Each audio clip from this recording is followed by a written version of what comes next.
जय माता दी दोस्तों, कैसे हैं आप सभी। दोस्तों बात कर रहे हैं 29 और 30 जुलाई 2020 के वृश्चिक राशि फल की। जानते हैं कि जुलाई माह के ये 2 दिन आपके लिए कैसे रहेंगे। और साथ ही 30 जुलाई को पुत्रदा एकादशी भी है। तो पुत्रदा एकादशी का पूजन का शुभ मुहूर्त क्या रहेगा, क्या पूजा विधि है और क्या इसका महत्व है, संपूर्ण चर्चा रहेगी। दोस्तों मैं आगे बढ़ूँ इससे पहले मेरी आपसे रिक्वेस्ट है कि अगर अभी तक आपने मेरे चैनल को सब्सक्राइब नहीं किया है तो प्लीज़ आप इसे सब्सक्राइब ज़रूर कर लें और पास में बने बेल आइकन को भी ज़रूर प्रेस कर दें, क्योंकि इससे आपको मेरी सभी आने वाली नई वीडियोस की नोटिफिकेशन मिल सकेगी। तो राशिफल जानने से पहले 29 और 30 जुलाई का पंचांग जान लेते हैं। पहले चर्चा करते हैं 29 जुलाई की। 29 जुलाई 2020 दिन बुधवार रहेगा। श्रावण माह शुक्ल पक्ष की दशमी तिथि रहेगी और इस दिन विशाखा नक्षत्र रहेगा सुबह 8:33 तक और इसके बाद फिर अनुराधा नक्षत्र शुरू हो जाएगा। अभिजीत मुहूर्त इस दिन कोई भी नहीं रहेगा और राहु काल का समय रहेगा दोपहर 12:27 से 2:08 तक। बात करते हैं 30 जुलाई की। 30 जुलाई दिन गुरुवार रहेगा। श्रावण मास शुक्ल पक्ष की एकादशी तिथि रहेगी और इस दिन अनुराधा नक्षत्र सुबह 7:40 तक रहेगा। इसके बाद ज्येष्ठा नक्षत्र शुरू हो जाएगा और अभिजीत मुहूर्त रहेगा दोपहर 12 बजे से लेकर 12:54 तक। राहु काल का समय रहेगा दोपहर 2:08 से 3:54 तक। और अब बात करते हैं वृश्चिक राशिफल की। जानते हैं कि ये 2 दिन आपके लिए कैसे रहने वाले हैं। तो 29 और 30 जुलाई ये 2 दिन आपके लिए शुभ रहेंगे। इस दौरान आपकी मानसिक परेशानियां दूर होंगी और आप इस समय खुद पर ध्यान भी दे पाएंगे। आपके स्वभाव में एक सकारात्मक परिवर्तन देखने को मिलेगा। इस दौरान आप अपनी सुख सुविधाओं पर, सौंदर्य की चीज़ों पर धन खर्च करोगे। अच्छी शॉपिंग हो सकती है। हो सकता है कि इस समय आपके पसंद की कोई चीज़ आपको मिल जाए। आपके भौतिक सुखों में वृद्धि का ये समय रहेगा। आपकी खुशियों का आगमन होगा। अपने शत्रुओं पर भी इस समय आप विजय प्राप्त करोगे। सामाजिक कार्यों में भी इस समय आपकी रुचि अधिक रहेगी, जहां आपका मान सम्मान भी बढ़ेगा। भाग्य से ज़्यादा इस समय मेहनत पर भरोसा रखना आपके लिए अच्छा रहेगा और इस समय आपकी बौद्धिक क्षमता का विकास होगा, जिससे आप सही निर्णय ले पाओगे और जीवन की कई बड़ी समस्याएं भी आप दूर कर जाने में सक्षम रहोगे। छात्रों के लिए भी ये समय अनुकूल रहेगा। पढ़ाई पर आप ध्यान दे पाओगे, खुद को ऊर्जा से भरपूर पाओगे, जिससे कि इस समय दैनिक कार्यों के साथ साथ आप अपने कुछ पेंडिंग कार्यों को भी पूरा करोगे।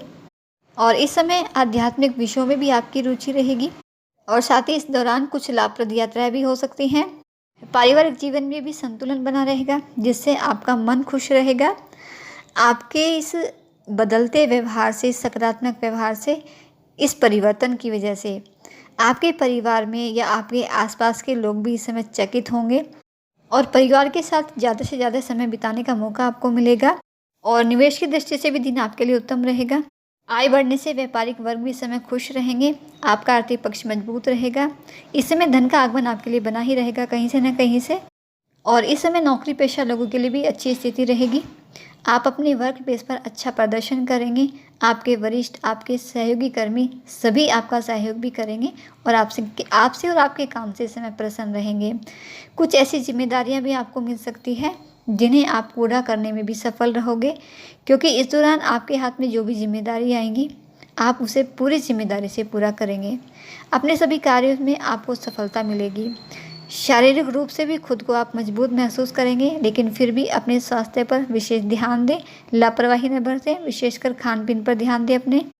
और इस दौरान कलात्मक चीज़ों पर निवेश करना, उनसे जुड़ना आपको फ़ायदा देगा। किसी भी तरह का परिवर्तन इन 2 दिनों में बिल्कुल न करें। इस समय भावुकता अधिक रहेगी, इसलिए दूसरों की मदद करने की भी भावना प्रबल रहेगी आपकी।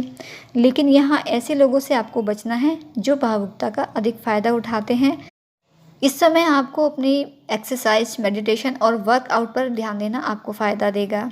और बस भगवान भोलेनाथ की आराधना आप करें, ओम नमः शिवाय मंत्रों का जप करें, हनुमान चालीसा का पाठ करें, शुभता रहेगी। और दोस्तों 30 जुलाई गुरुवार को पुत्रदा एकादशी है। सावन मास के शुक्ल पक्ष की एकादशी तिथि को श्रावण पुत्रदा एकादशी कहा जाता है और इस दिन भगवान विष्णु की पूजा आराधना की जाती है। इस व्रत को करने से संतान संबंधी हर तरह की परेशानी दूर होती है। पुत्रदा एकादशी का व्रत रखने, भगवान विष्णु जी की पूरे विधि विधान से श्रद्धा भाव से पूजा अर्चना करने से श्रेष्ठ संतान की प्राप्ति होती है और इसीलिए इस एकादशी को पुत्रदा एकादशी कहा जाता है। सभी एकादशी व्रतों में इस पुत्रदा एकादशी के व्रत को बहुत ही श्रेष्ठ माना गया है। श्रावण माह की पुत्रदा एकादशी का विशेष महत्व बताया गया है। इस व्रत को करने से जिस तरह से संतान संबंधी परेशानियां दूर होती हैं, इसके साथ ही कई तरह के पापों से मुक्ति मिलती है और साथ ही घर में सुख समृद्धि आती है। तो एकादशी का शुभ मुहूर्त क्या रहेगा ये जान लेते हैं।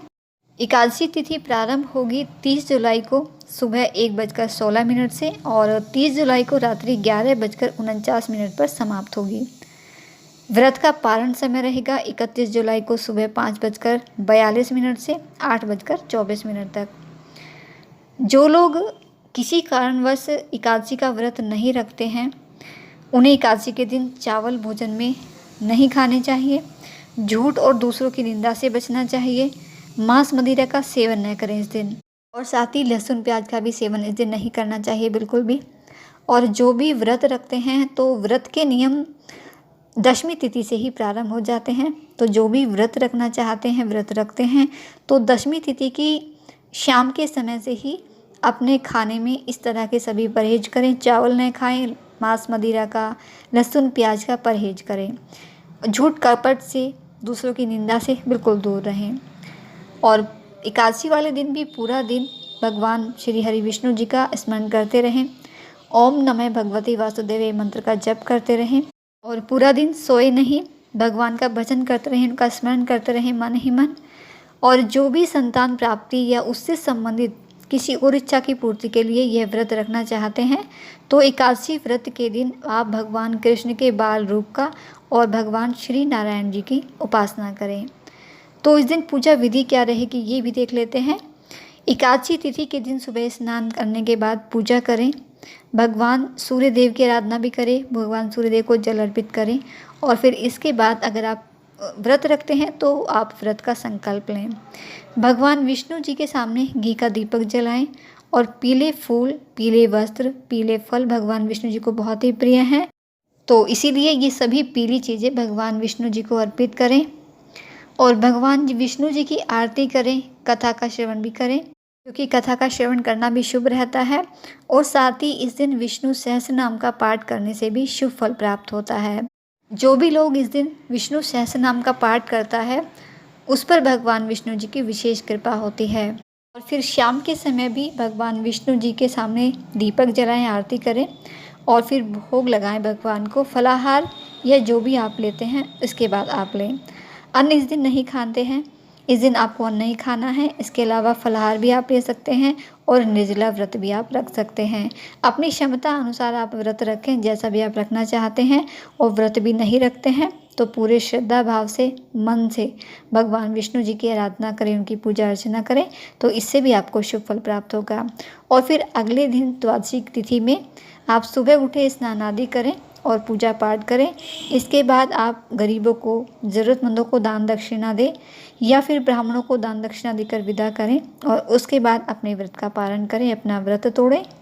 और अब पुत्रदा एकादशी की व्रत कथा भी जान लेते हैं और इस कथा के द्वारा क्या इस व्रत की महिमा है ये भी जानते हैं। तो कथा शुरू करते हैं। इस प्रकार से कथा है। भद्रावती नामक नगरी में सुकेतु नाम का एक राजा राज्य करता था। उस राजा के यहाँ कोई भी पुत्र नहीं था। उसकी स्त्री का नाम सैव्य था और वह निपुत्री होने के कारण सदैव चिंतित रहा करती थी। राजा के पितर भी रो रो कर पिंड लिया करते थे और सोचा करते थे कि इसके बाद हमको कौन पिंड देगा। राजा को भाई, बांधव, धन, हाथी, घोड़े, राज्य और मंत्री, इन सब में से किसी से भी संतोष नहीं होता था और वह सदैव यही विचार करता था कि मेरे मरने के बाद मुझको कौन पिंडदान करेगा और बिना पुत्र के पितरों और देवताओं का ऋण मैं कैसे चुका सकूंगा। जिस घर में पुत्र न हो उस घर में सदैव अंधेरा ही रहता है, इसलिए पुत्र उत्पत्ति के लिए प्रयत्न करना चाहिए। जिस मनुष्य ने पुत्र का मुख देखा है वह धन्य है, उसको इस लोक में यश लोक और परलोक में शांति मिलती है, अर्थात उनके दोनों लोक सुधर जाते हैं। पूर्व जन्म के कर्म से ही इस जन्म में पुत्र, धन आदि प्राप्त होते हैं। राजा इसी प्रकार दिन रात चिंता में लगा रहता था। राजा को देखकर मुनियों ने कहा, हे राजन, हम तुमसे अत्यंत प्रसन्न हैं। तुम्हारी क्या इच्छा है सो कहो। राजा ने पूछा, महाराज आप कौन हैं और किस लिए यहाँ आए हैं? कृपा करके मुझे बताइए। मुनि कहने लगे कि हे राजन, आज संतान देने वाली पुत्रदा एकादशी है।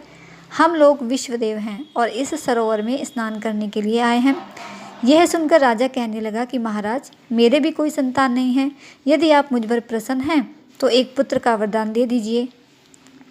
मुनि बोले, हे राजन, आज पुत्रदा एकादशी है, आप अवश्य ही इसका व्रत करें। भगवान की कृपा से अवश्य ही आपके घर में पुत्र होगा। मुनि के वचनों को सुनकर राजा ने उसी दिन एकादशी का व्रत किया और द्वादशी को उसका पारण किया। इसके पश्चात मुनियों को प्रणाम करके महल में वापस आ गया और कुछ समय बीतने के बाद रानी ने गर्भ धारण किया और 9 महीने के पश्चात उसके यहाँ एक पुत्र हुआ। वह राजकुमार अत्यंत शूरवीर, यशस्वी और प्रजापालक हुआ। तो इस तरह से थी ये व्रत कथा। तो आप भी भगवान विष्णु जी की पूजा आराधना करें सच्चे मन से, भाव से। और इसके साथ ही आप एक विशेष बात का भी ध्यान रखें कि भगवान विष्णु जी की पूजा में गंगाजल, तुलसी, तिल, फूल, पंचामृत आदि का प्रयोग ज़रूर करें। तो दोस्तों, ये थी जानकारी आपके लिए आपके 2 दिन के राशिफल की और पुत्रदा एकादशी के विषय पर भी संपूर्ण जानकारी आपको दी। वीडियो अच्छा लगा है तो वीडियो को लाइक और शेयर करना बिल्कुल नहीं भूलिएगा। आपका दिन शुभ रहे। माता रानी आपको और आपके परिवार को स्वस्थ रखे, इसी शुभकामना के साथ जय माता दी।